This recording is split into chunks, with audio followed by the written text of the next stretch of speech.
Faster by, good afternoon. Welcome to Mannin on Max Radio. Today we're trying to get to the bottom of net zero. What it means for the Isle of Man, what some people think it means, what other people think it means. On Mannin Today, John Curtis of Curtis Associates, and one of whose operations is Net Zero Matrix, so he'll know a lot about this, as will Andrew Langan-Newton, who's the Secretary of the Isle of Man Green Party. So any thoughts on this? Text, email, call and WhatsApp. We're on till 1. And we're live on Facebook and YouTube as well. And Faster by, John Curtis, welcome back. Thank you very much, Andy. It's great to be back on the Mannin Line again, together with my fellow comedian, Andrew Langan-Newton. All right, Andrew, how are you? Guru Mayed, Andy, thanks for inviting me on. Really good. Now, unfortunately, Lamara was due to be here, but couldn't be, so you've stepped in at the last minute. You're secretary now, is that right? That's correct, of the Isle of Man Green Party. What does the Green Party on the Isle of Man think of the government's net zero policies? Well, we would like to see them move faster. I was on Manx Radio maybe in the last 3 or 4 weeks in response to something Chief Minister Cannon had said about postulating or just flirting with the idea that we might not hit our 2030 target. And we were, in the Green Party, very concerned with that. We see this being so many positives to net zero, and we should be aspiring to do it quicker than 2030. The 2030 target, 35% reduction in carbon emissions from the baseline. There are about 3 targets, aren't there? There's one for 2050 as well. What are the targets? You might say there's 4 targets. So there's a government target of decarbonising our electricity supply by 2030. Then there is the legal target under the Climate Change Act 2021. The interim target, first one, 2030. That's a 35% reduction in our baseline emissions. And then the 2035 is the 45% reduction, and then the 2050 net zero target. Okay. How far are we along the line? Well, I think the government updated its net zero website very recently with the 2022 figures for our emissions. So obviously it's difficult to say where we are in the middle of 2024, but we could look out in Douglas now from where we are on a vantage point on Douglas Head and see there's so many public buildings where the government have promised solar panels and we still don't see them. So on a prima facie view, face value view, we're seeing little progress. Okay, there speaks an advocate. John Curtis, so what do you make of netzero.im and the government's plans for this? Well, there's 2 aspects here, Andy. The first one is the government's plans, and those plans are aligned with the plans of the United Kingdom and many other countries around the world, according to the Paris Agreement. But decarbonisation isn't possible without the full collaboration and engagement of companies. And it's where companies are involved where I feel the Isle of Man is well behind trends in other countries. I'd like to give you an example of Manx Gas, now called the Isle of Man Energy Group. You might remember a few years ago, it was actually in May 2021 that we all received a piece of paper through our letterboxes claiming that Manx Gas was carbon neutral. I thought this was, quite a surprise, because on the Isle of Man government's own figures, Manx Gas actually produced about 80,000 tonnes of carbon dioxide per year. To offset that amount of carbon emissions would take an enormous project. So they had claimed that they were investing in a project in Costa Rica. So I did some investigations back then, Andy, and this history is actually important because I can talk about what's going on today as well. Mm-hmm. So Manx Gas, as it was then, Isle of Man Energy, is owned by the Islands Energy Group, based in Jersey, I believe. Yeah. And that company itself is owned by an enormous energy conglomerate called Ancana. At the time, neither the Island Energies Group or Ancana had any net zero policy whatsoever. So the claim that's being made by Manx Gas, who was owned by these companies, was completely frivolous. And when I looked into it, no such project existed. And in fact, Manx Gas retracted and changed their direction a few days after we spoke about this on the Mannin Line before. And as a consequence of that, they adopted a different strategy, but they certainly didn't apologise to the Manx people for grossly misleading them and sending another piece of paper through the letterbox which refuted their claims to be carbon neutral. So I have, Andy, if I may just finish, I've been tracking Encana together with thousands of other companies for the last few years. Most companies that are household names that you will have heard of, BP, Shell, have made huge advances in reducing their carbon footprints. They have targets in place, they're reporting the information every year, and they are reducing their carbon footprints. Encana, on the other hand, is actually going in the opposite direction. On their website, Encana's emissions have actually increased by 50% in the last 3 years. This is certainly not what we would expect to see from companies that are at the forefront of decarbonisation, such as Manx Gas, as it was. Interesting, because the public is in the middle of this, John Curtis. Obviously, Andrew Langan-Newton comes at it from a political point of view. You're in business, you're the person in the middle of all this, trying to negotiate it all. And the public really gets battered by statistics from all sides. It gets battered by PR from all sides. Can you forgive the public for, A, not quite understanding and sometimes just giving up, John? Well, that's possible, but I mean, we can all do our part. I mean, I know Andrew's got his own elements in his house for reducing his own personal carbon footprint, and we can all do that. And it is encouraging to see many domestic properties having solar panels installed now. There's certainly more than the last time I talked about this. And that is encouraging, but I agree with Andrew that the government needs to take a lead here and move ahead with installing their own renewable energy to reduce their own carbon footprint, to demonstrate to the public that they have the right to tell us what to do by adopting their own policies. Yeah. Okay, Andrew Langan-Newton, if a church, and I've got to use words of one syllable, if a church is raising money for its roof, they put a big thermometer on the side of the church so people can see how far they've gone, how much money they've raised, how close they are to replacing the roof on the church. If the government isn't clear, A, in its targets, and B, how it's delivering, seriously, how can you expect the public to understand or engage with this?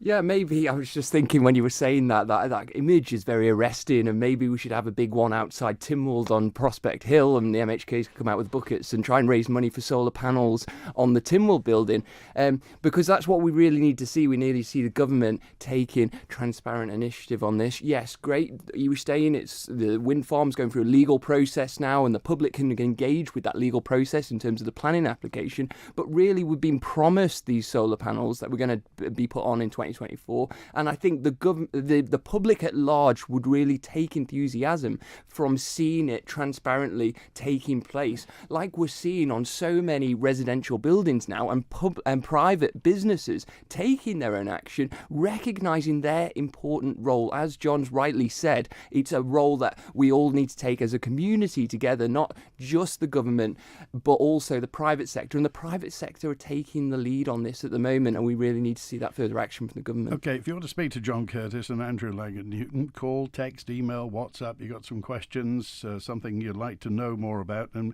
in particular what John's referring to. I think, is that called greenwashing? Yes, as a matter of fact, I mean, I do congratulate the government for some years ago setting up a website which is netzero.im. I'll do my push there for the government, and there's a lot of useful information there for citizens to identify simple things like turning off lights at home and those sorts of things.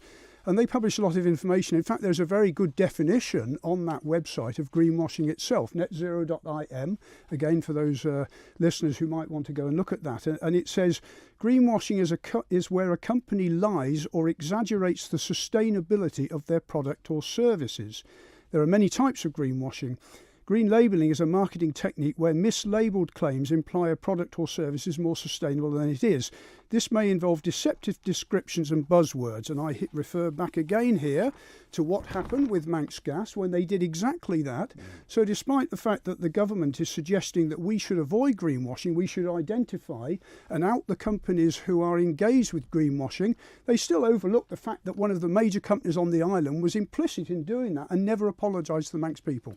Okay. Andy, sorry, I'm just following on for that important point and just putting my legal hat on for a moment. I mean, this is a very quick quickly developing area of law, and we're awaiting a case in the Netherlands at the moment, a case against Shell, or one of the Shell companies in the Netherlands, a tortious claim, so not a claim against a government, a claim against a private company, based around their compliance with human rights, which is a very interesting case. Now, the Netherlands have a different legal system to the British and Irish Isles, and the Isle of Man included in that, but that will be a very interesting case once it is ruled on. And we had a very significant judgment in the European Court of Human Rights earlier this year, and the Green Party wrote to the DOI Minister, Mr. Krukal, on the back of that in relation to Kroger and its compliance, and the Isle of Man government's compliance with that human rights judgment by extending the licence and by allowing Kroger to go on and drill, and that's been in the news very recently. We're still awaiting a reply from the Minister, and hopefully we'll receive that reply soon. Okay, briefly, if you will, because there are lots of calls coming, but I want to just to talk to you first about two things, Kroger Gas and the Erestein wind farm. John Curtis, briefly, what's your view on those two? There is a transition. Gas is part of the transition. It's a lower carbon footprint than other ways of generating electricity. It is required. I restate the position I had before on Kroger Gas, that provided the company can demonstrate their net zero strategy, they don't pull a stunt like Manx Gas, claiming that they're investing in all sorts of tree forests all over the place, provided they demonstrate that they can decarbonise according to the government strategy, which is full decarbonisation by 2050, there is a role to play because we need energy. There's no question about that. So I work in the energy industry. I'm sure that Bonzo and others will be lined up ready to talk to us about this. I work in the energy industry and I am involved with many companies that produce fossil fuels, but they all have strategies and they're all working towards those strategies. And one of them is, Andy, what are called technology-based carbon removal techniques. These are where, instead of planting trees, for example, you drill holes in the ground, which requires a certain capability, and you actually gather carbon dioxide, compress it, and re-inject it back in the ground again. All over the North Sea, there are many projects already in place to do that. The only way actually to reach a balance of net zero is to remove large volumes of carbon dioxide. Nature-based solutions alone are part of that, but they're not the only answer. Okay. Just on that point, yeah, I would endorse the general thrust of what John's saying, but I would fundamentally disagree with him on carbon capture being a fundamental role in how we're going to achieve net zero. It might play a role on the margin, but not on the massive amounts of renewable energy we need to adopt and decarbonisation of the existing hydrocarbon industry. The second point is gas is a high carbon fuel compared to like solar panels or wind farms, maybe not against coal, for example, or oil, but compared against solar panels or wind turbines, it is a really high carbon emitting fuel. Okay, I'm just going to get to the calls in just a moment, but and against a political party, surely the Green Party gets asked, why don't you concentrate on things that are more pressing for people in terms of cost of living, people getting stretched in terms of their living standards, health service and stuff like that? Obviously, to the Green Party, it's a raison d'etre to get us to a greener world. But you also have other policies as well. Are you neglecting those social policies for this green policy? Well, maybe this is a multifaceted win, because what we know is the cost of living crisis was a fossil fuel crisis. The war in Ukraine, massive costs of gas pumped up all across Europe. America was slightly different, but the European Union cost of living crisis, massive increase of costs, all came from fossil fuels being the baseline energy costs for all these things like food, like transport, and it all filtered through to the experience now. And what we know is if we generate our own energy with the cheapest form of energy ever, that's wind and solar and batteries as well, we know that that's going to solve that crisis for people. It's going to mean cheaper costs for people. It's going to be better. Then we look at places like Lord Street in Douglas, a huge cost for those communities in central areas with pollution, with transport pollution, and the huge increases of respiratory illness within our community. And we look at renewable energy, we look at EVs,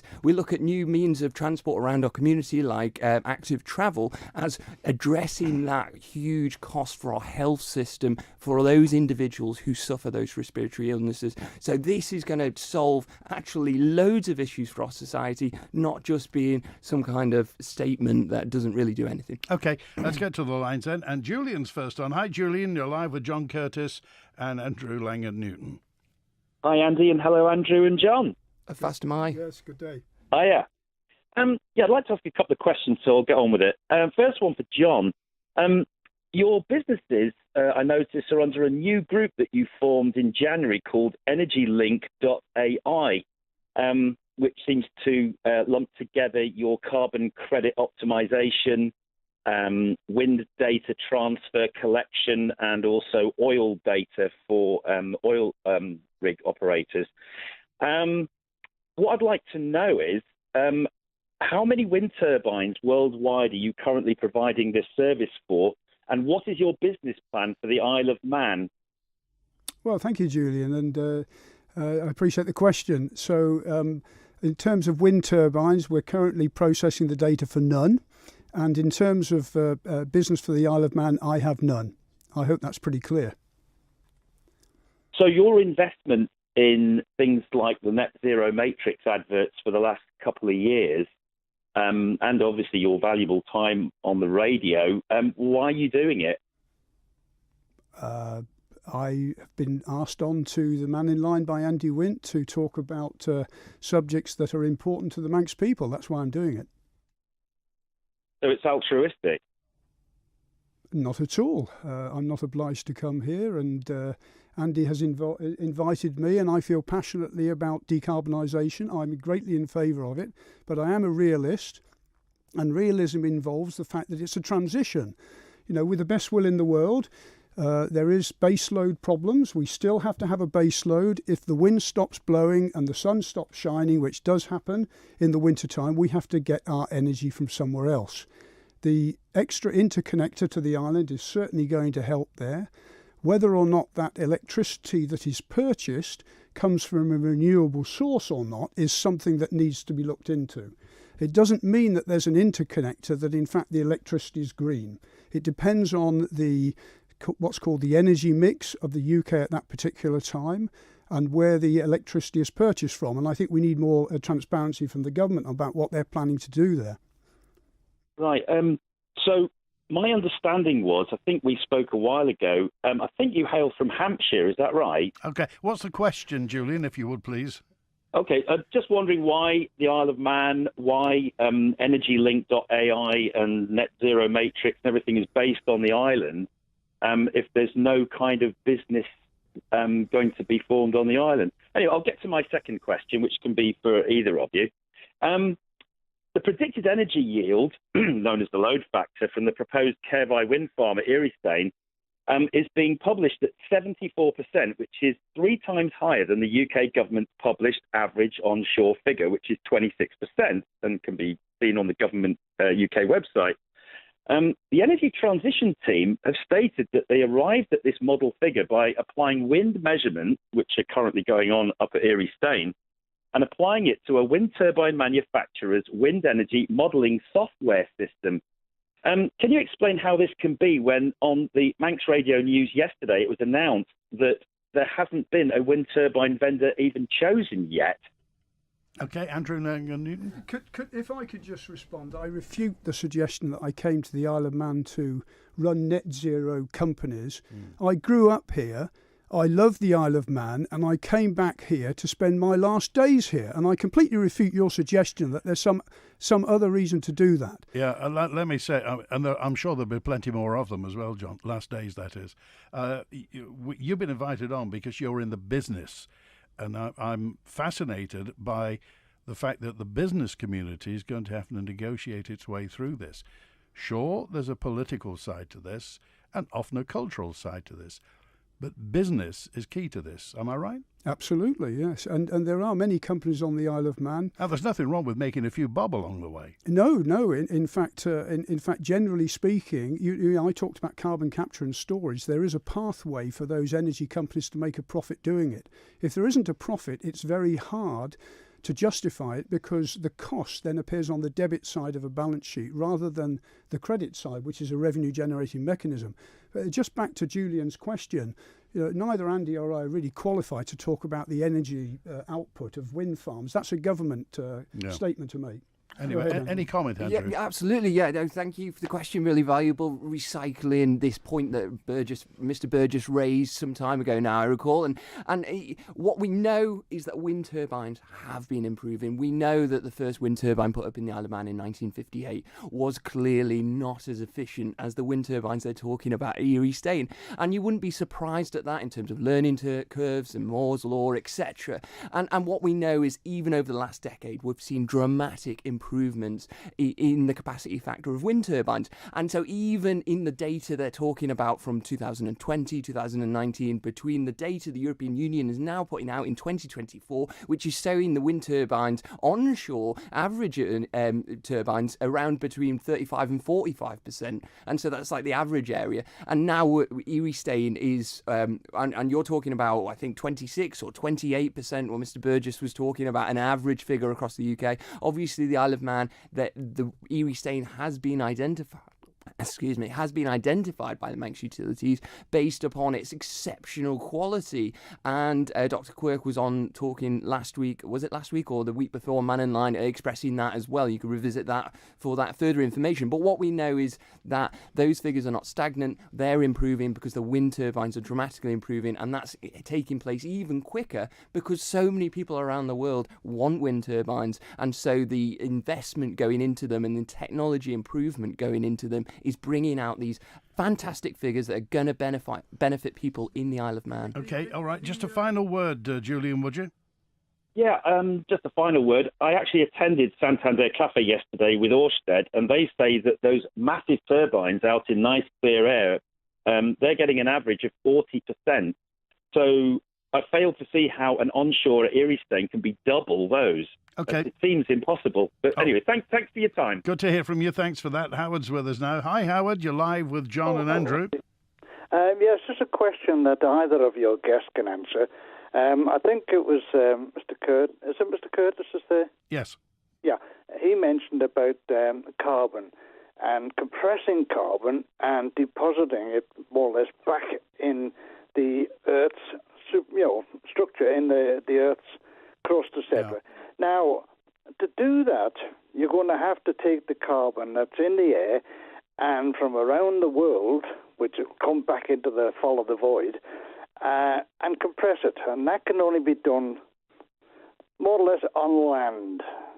So where are you going to get the power to compress this into, I can assume it's going to be a liquid form, and it would have to be transported then to where they're going to inject it into the Earth's crust. And how much carbon is that going to produce? Because you're going to have it's like having a blotting paper. You can have the blotting paper put down, but by the time you finish and pick it up, the ink is still there. And this is what's happening with the carbon, what you're talking about now. You're going to bury it, but it's still there. And the next person that comes along drilling for something is going to release this again, or it will find its own way. But also, why or how many people are out in India, China, Russia, and states like that who are producing masses of carbon dioxide?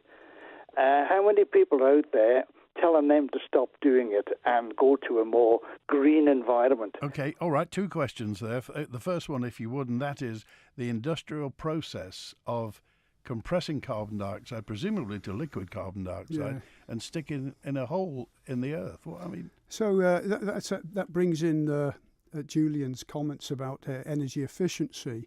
Some of the wind turbines that are in the North Sea now are taller than the Eiffel Tower. They're floating structures.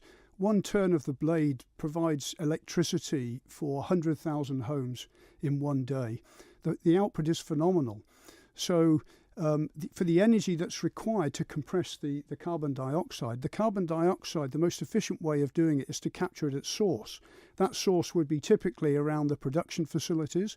So many of these production facilities that already exist, if the carbon dioxide is captured there, the compressor facilities to liquefy carbon dioxide are already in place. But what you need is energy to drive all of those. And by putting wind turbines together with the compressor facilities and being close to, there's no concern about these wells leaking again afterwards, because they're essentially depleted reservoirs, Howard.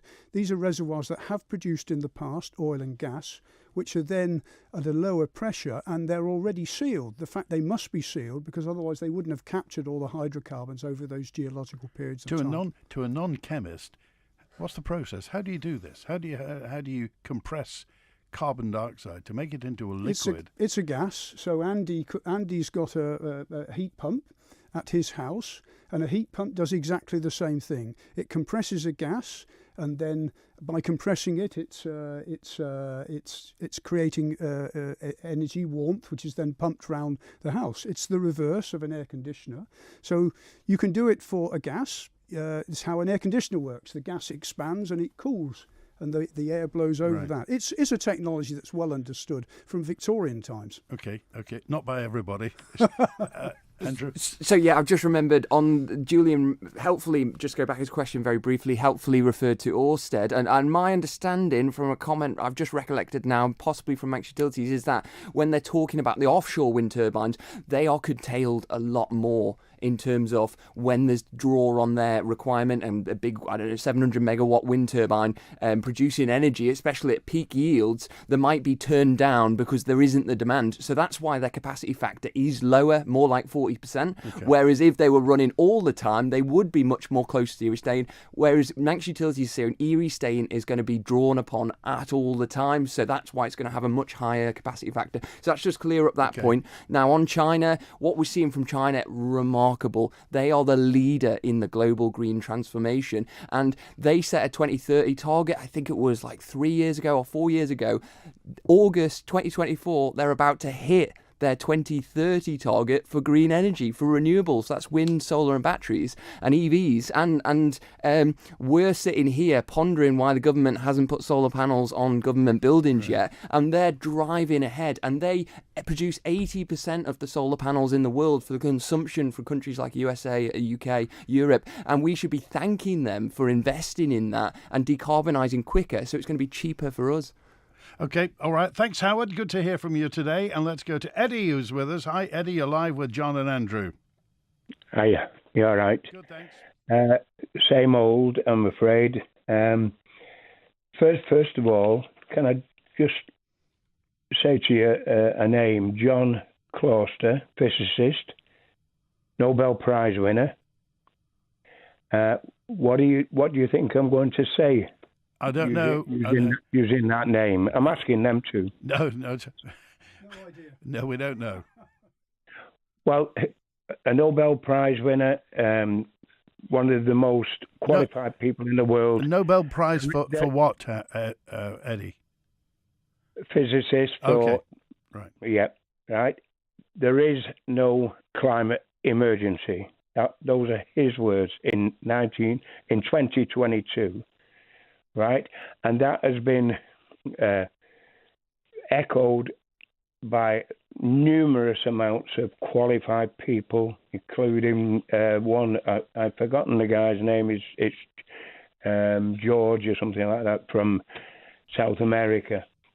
But he points out that if you go through the millennia and you look at the ups and downs of the CO2 levels, we're at an all-time low. We're not at an all-time high. So why are we concentrating everything on trying to be carbon-free? Okay, John Curtis, existentially, climate change, and I suppose the question is, what's the point of it all? Well, let's invite somebody from Ronaldsway Meteorological Station on and ask them about the trends in the increase in the global temperatures. And then maybe the question can be put to them, because it's quite clear that the temperature is going up. Yes, we're at all-time lows. Humanity's benefited from having very stable climates, particularly temperate climates. But the fact is, it is going up. They're estimated to be 20% more hurricanes hitting the United States this year, wildfires, droughts, everything. I think that most people, even Donald Trump, accepts the fact that there's a climate emergency going on, and and he's the one who most against it. The thing is, the word emergency suggests something should be done right now. An emergency is somebody getting knocked down by a car or somebody falling off a cliff. Now, we can't do anything today about the climate. Well, there's mitigation as well, Andy. Let's invite somebody on from Laxey, who all got flooded out a few years ago, and lost many of their possessions because of the very high rainfall at that time. The weather patterns are increasingly violent. They're increasingly longer periods of heat, longer periods of dry. Everywhere I travel a lot, and everywhere I go, I ask people and they say the same thing. It is a climate emergency and it does need to be addressed. There's two factors. The government here is addressing climate mitigation. They're looking at flood defences, rises in sea levels. Andy, more comments on that from the Yeah, maybe we should ask as well a Manx farmer on at the moment to understand how they are experiencing in 2024 the devastation to that community they're experiencing from the changing weather patterns in the Isle of Man and the disrupted rainfall and extreme rainfall and then the prospect of droughts, etc. And this is really damaging communities in the Isle of Man today, and we should really recognise that, as well as our global obligations and our current legal obligations in the Isle of Man. But even if we're all wrong, and we're clearly not by the mountain of evidence and support, data, scientific, etc., but even if we're wrong, look at renewable energy as a way of transforming our community to make lower respiratory illness, to make cheaper energy, to benefit our community in the Isle of Man. So actually, that is a virtue that we should also appreciate and should encourage us and resource us in driving this and not delaying today. Actually, we can take steps today. And action could start today. Okay, well, John Curtis of Curtis and Associates and Andrew Langan-Newton, Secretary of the Isle of Man Green Party. Get in touch. Text 166 177, email studio@manxradio.com. Call 66 13 68. We interrupt this broadcast to inform all our listeners about the huge range of bathrooms and showers on display at Pacesetter. Yes, you all know that Pacesetter is known as the island's largest tile store. But I'm here to tell you that their bathroom displays are truly inspirational. Visit Pacesetter on Harris Terrace, where you'll discover a fabulous collection of stylish bathrooms. There's something to suit everyone, with design available. Pacesetter bathrooms and showers to show off about. Have you visited Talbot & Sons' new home yet? After more than 30 years in Derby Square, we've moved to Snugborough Trading Estate with stunning new blind and curtain displays, inspiring ideas and the latest technology for your home, along with the same friendly family-run service and expertise you know and love. Visit talbots.im to find out more and come and see us soon. Heating oil for homes, powering farms and businesses, keeping you moving with petrol stations across the island. Mannin Fuels. Call us on 844000.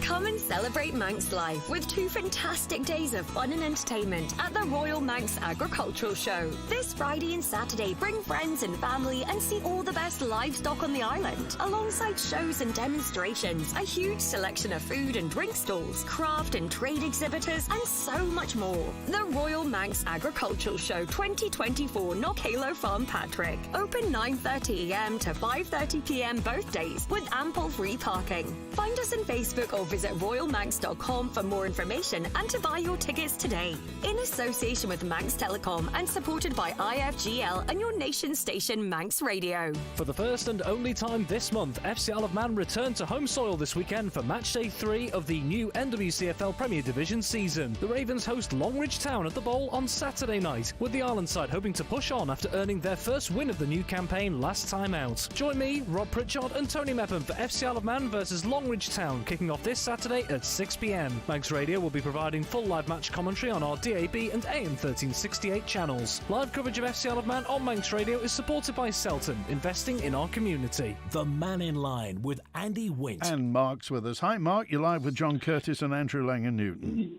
Yeah, hi Andy. I consider myself as a climate change moderate. I don't think it's a crisis, and nowhere in the IPCC report does it say it's a crisis. It say climate change is reality. But my main question is, about what the panel think about anaerobic digesters, because I'm a bit of a cynic. I mean, I caveat, I am involved in the energy industry. I work for an American energy company on the shipping side, and I travel an awful lot. I go to China, and Andrew, I take on board your comment with regards to the fact that there's a lot of solar and wind, but they manufacture it all. And I've also been to parts of China where you can't walk for not getting covered in coal dust, because they are also ramping up massive big coal panels. So the fact that they're actually investing in and using solar, and they're the biggest world manufacturer, I wouldn't actually say that's a benefit, because we just outsourced all our manufacture of solar and wind to China. But my main point is anaerobic digesters, because I don't think there's enough focus on this. They're proven in the UK. James Dyson, lots of other people have used it, and it could also help with our farming community. I've got no interest in anaerobic digesters, by the way. It's just the more I read and the more I see about it, it really just seems to be a possible solution. And I understand the studies. I've done a bit of research on the island. There's enough agriculture to actually use anaerobic digesters. We could put seaweed in anaerobic digesters. We could put even sewage, I understand, dried sewage can go in anaerobic digesters. And I just wonder why the Isle of Man or the MUA is not looking at it. They're just focused on wind and solar. And as a cynic, there's big business behind solar and wind power, but no one talks about anaerobic digesters. And I think it's a real opportunity for the Isle of Man and also the Isle of Man farming community. Okay. Just I get the panel's thoughts on NADs, Andy. Okay, John Curtis. Yeah, I think probably it would help actually if for the listeners, Mannin Line listeners, if you could just define what that is. For us, so that we can then answer the question and people understand, well, what's the subject matter? Okay, Mark? Yeah, so anaerobic digesters, basically, they take waste, but also agricultural produce as well. They go into like a plant, and from the decomposition of any matter, there's methane gases which are actually released. And from that, you can actually generate energy in a simplistic way. And this is all organic waste, yeah? All organic. So everybody's complaining about seaweed on the beach. Take the seaweed, put it in an NAD, and you can generate methane gas. It can be actually used for electricity. I'm not a scientist, by the way. I just have an interest in following it. And the more I read about it, the more it makes sense. Okay, John Curtis? Yeah, so I think if you look at the UK statistics for that, it's probably less than 1% of all electricity generation. So it's part of the mix, it's part of the transition. It has a role to play, but there's simply not enough land. And again, the question is, right, you produce methane, which is burned, but, people are going to argue, well, that's CO2 again. So you have to capture the carbon dioxide in that process through a scrubber or some form of chemical mechanism for that to be green. The anaerobic decomposition requires the capture of the carbon dioxide and the subsequent sequestration. And what do you think of his comment that people who represent wind turbine companies go hell for leather for wind, people who make solar panels say everything's solar. Big business, I mean, let's face it, big business is behind this. There's a lot of money to be made. There are also government subventions and subsidies. How does the public filter out what is a sales pitch, John? The cheapest form of energy is energy that's derived from solar. The cost of solar panels has come down. The Chinese, yes, and 95% of the solar panels are manufactured, but those that are produced today, probably 100 times more efficient than those from 20 years ago. To manufacture the number of solar panels that's required to produce gigawatts of energy requires a huge engineering effort. And to do that, you need investment, and to have investment, you need profits. Okay. So big business, whether it's small business, a farmer with his anaerobic decomposition, or a big business, it's the same thing. They have to feed their kids as well, and they've got to make a profit doing the job that they have. Andy?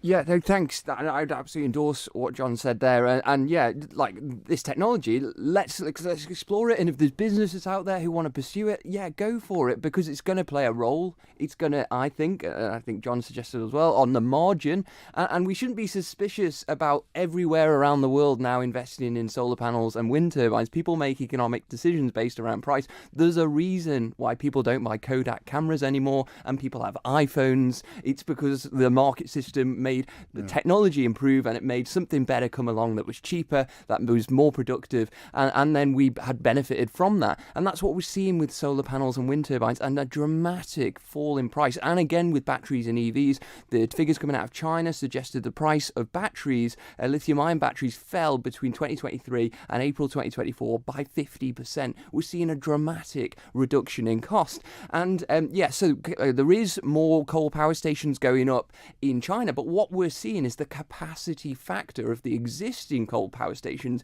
being dramatically displaced by the new solar and the new wind turbines. And so that means the factories that are building the solar panels and the wind turbines are actually decarbonising because the input of the electricity is less coal, more solar and wind now. Okay. It's a transition.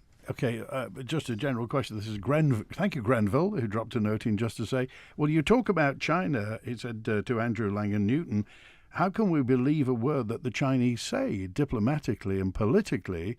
They're our adversaries, surely. Why do we believe what the Chinese say?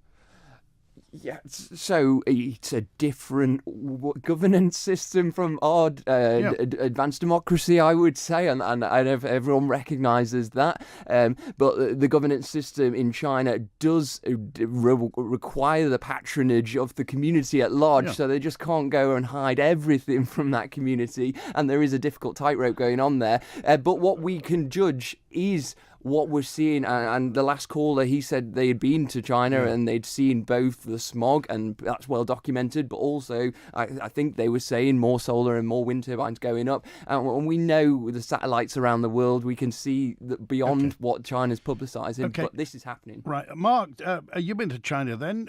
Does the Chinese government rule the roost? Can you believe what the Chinese government say? Well, I lived in Shanghai for 3 years, so there was an AIDS epidemic. The Chinese government hid that. I lived there in China during the SARS epidemic. The Chinese also covered that up. So you can't believe a word they say.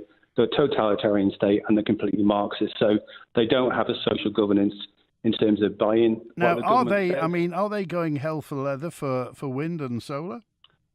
Oh, absolutely, because there's an economic benefit. And again, China played the long game, and they're the biggest investor in, let's say, UK universities at the moment in terms of actually producing papers on climate change. And most people who get doctorates are determined in the papers they produce in getting financed. And there's a definite link there. And I'm not sort of saying there's not climate change, there is, but you have to be very, very careful when you talk about big business, especially when Chinese is involved. Okay. And coming back to John's point about not being enough land, I'm not sure that's factually correct. I'm not a scientist. I don't have the facts.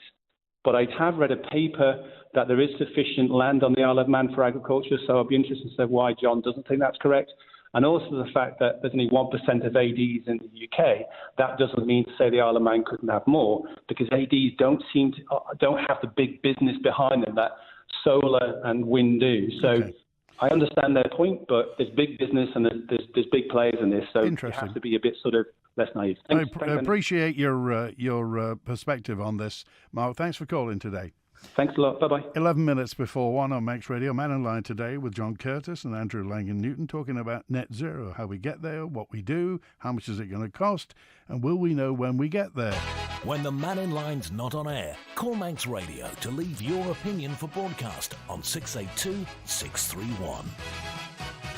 Ørsted want to build a 1.4 gigawatt wind farm 6 nautical miles off the northeast coast of the Isle of Man. Up to 100 turbines are proposed, and these could be as high as 389 metres above low tides. So what's in it for us? Seabed rental income, tax on the energy production, a community fund and potentially cheaper electricity are all mentioned, but will all these be delivered? Does the potential benefit in developing green energy outweigh the inevitable damage to marine habitats and views from the shore? Find out on Perspective this Sunday at 12 noon on Manx Radio with me, Phil Gaughan. Yes, it's Gone with the Wind on this week's show. The Mannin Line with Andy Wint. It'll be interesting this coming Sunday with the Ørsted people. We've only got a couple of minutes left. By the way, after Mannin Line today, it's a vintage Kelly's Eye. It's our 60th anniversary year. David Callister and Peter Kelly cast their eyes over a section of Peel Road in Douglas where a gap left by 2 Georgian houses was filled by a building. with a Kentucky Fried Door. I'm not joking. We've just about run out of time, Andrew Langan-Newton, so I'm going to invite you and John back before the end of the year. We'll talk more about this. When will the public know that we've got where we need to get, briefly, if you would? Who do we believe? Do we believe the government? Do we believe big business? Do we believe it when the price of energy comes down? How can the people gauge this? I think 2024 has been a really crunch year in this transition. Now we've got the data and we're going to see this in a pace that we can't even anticipate now, because it's really reeling up in terms of the fall in price in solar, the fall in price in wind, and the fall in price in batteries. So this 2024 is going to be a big year. So when we get into 2025, the roller coaster is going to be running, and we're all going to be excited for what's going to happen. Okay, John Curtis. Yeah, I think we need more visible participation of the government's intentions, and I echo Andy's early opening statement about proceeding with installing solar panels on government buildings. That's a very good visual representation of intention, which is currently lacking. Yeah, okay, so in terms of, and again, politics as well, we've heard, and again, we the public are in the middle of a global village, and sometimes you don't know who to believe. Do we believe the Isle of Man government, John Curtis? Yes. They do employ independent consultants that monitor, calculate, and publish the Isle of Man's public footprint. They are separate. They are standalone. I think we can trust the figures, but figures can be presented in different ways. I still think we need better engagement and more, not just every year, but maybe every month or at least every quarter, some update on the progress that's being made, rather than having to wait for statements now and again from Tynwald. Andrew Langan-Newton? Absolutely, we can agree with them, but that doesn't mean they shouldn't be aspiring more, like the Chief Minister, which I was on Mike's Radio a few weeks ago talking about. And also, we should also have better accountability in our Tynwald system, in our legislature, holding the government accountable. The Green Party are on the record as material concerns about the separation of powers between the legislature and the government. The MHKs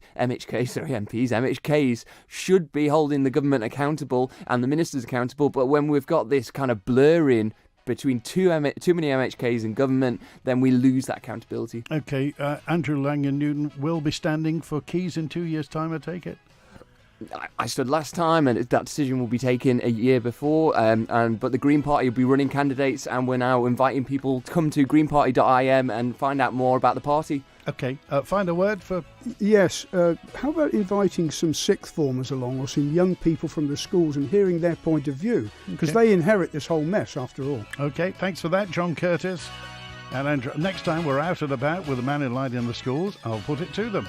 If you want more information, the government's net zero website is netzero.im, and Man in Line's back tomorrow with an open line.